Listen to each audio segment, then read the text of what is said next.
So how and why are history and innovation related? They do seem to go well together, both inside and outside the outdoor industry, but how is that? Think about Wainwright's famous guide. Where would he have been without the history of maps, the ancient tracks of miners and quarrymen that informed his guidebooks? And climbing guides are of course about who did what, where and when. Whose route was it? And through that you learn of the provenance of the route, whether it's a Joe Brown route, Don Willans or Pat Littlejohn. And first ascensionists would be aggrieved not to gain credit for their activities. Understanding the innovation pathway behind climbing is interesting. There's a relatively poor record of what was used on first ascents.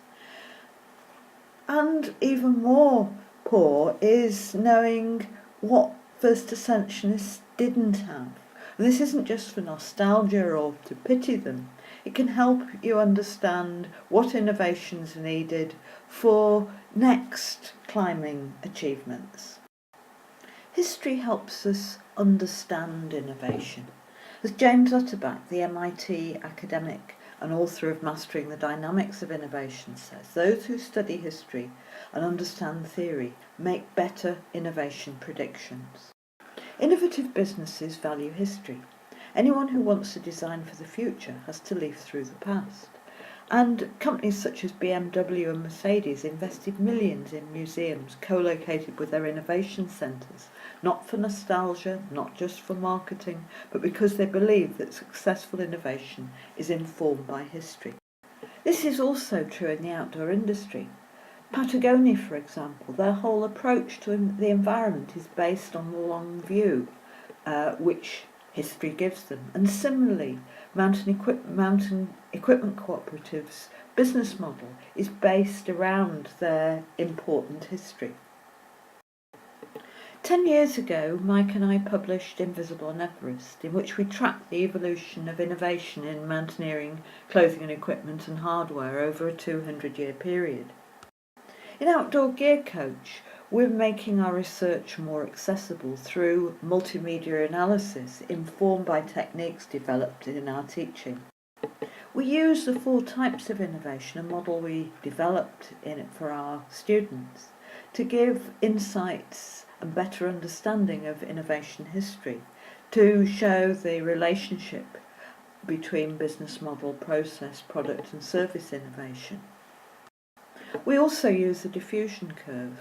All, or virtually all, innovations follow an S-shape pattern of diffusion, and we use this tool to explore why some innovations fail and why. If we think about the innovation journey, it's a bit like an expedition, rarely simple or linear. In some cases, innovations are ahead of their time, and in this case we're thinking of George Finch's 1922 custom-made down suit. It wasn't until after the Second World War that down clothing really took off. The problem was a lack of down-proof fabrics. Pierre Alain had used rubberized silk in the 1930s. When Pete Hutchinson began making gear in the 1960s, existing French garments leaked like sieves. Understanding how products have evolved over time can help with reverse engineering of failed products. As Chuck Kukler, our US collaborator from MIT, suggests, knowing how a product can evolve can enable reverse engineering of products which originally failed but can succeed using today's emerging technologies. Very few new or radical innovations are based on entirely new knowledge. Understanding how innovations develop helps you understand how emerging technologies can be applied to old products.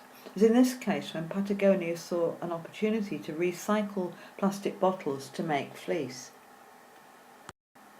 So does history only matter for designers? Well, no, it matters in retailing too. Customers returning to the sport after several years out are often bewildered by the dramatic change in what they see on offer. For the retailer, knowing the history of what's changed can help a lot. Innovation's due to much more than individuals or brands. Because innovators build on the past. They stand on the shoulders of giants and combine their current knowledge with that past knowledge to create something new.